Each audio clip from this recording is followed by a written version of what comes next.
There are so many plot lines to choose from in today's Google fiasco that it's hard to know which to choose. But long story short, they released their earnings report hours too early by accident. The numbers are bad, and the stock is tanking. The numbers are bad in part because AD revenue numbers were weaker than expected, but the most interesting news is about Motorola. Google, which has been struggling to turn around loss-making cell phone maker Motorola Mobility that it bought for $12.5 billion, reported a 20% dive in net income to $2.18 billion. Excluding certain thank you for trying verbose. This recording will go away once the product has been purchased.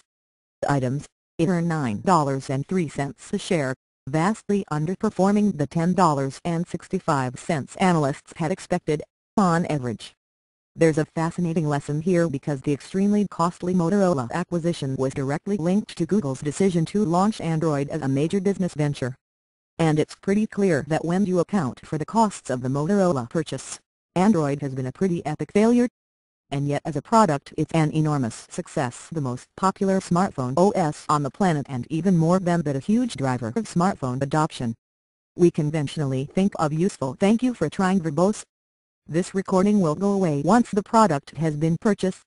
Business innovations is coming about because smart or lucky business people come up with clever ideas to make money.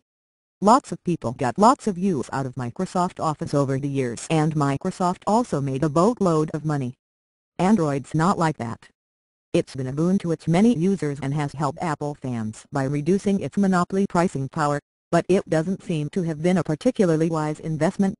And at times unwise investments can be the ones that do the most good for the world. If I were a SoftBank shareholder, I'd be mad. Thank you for trying verbose. This recording will go away once the product has been purchased. About this plan to pour money into Sprint. And if I were a Google shareholder, I'd be mad about this Motorola/Android fiasco. But as just a guy who buys smartphones and data plans, I'm reaping the benefits.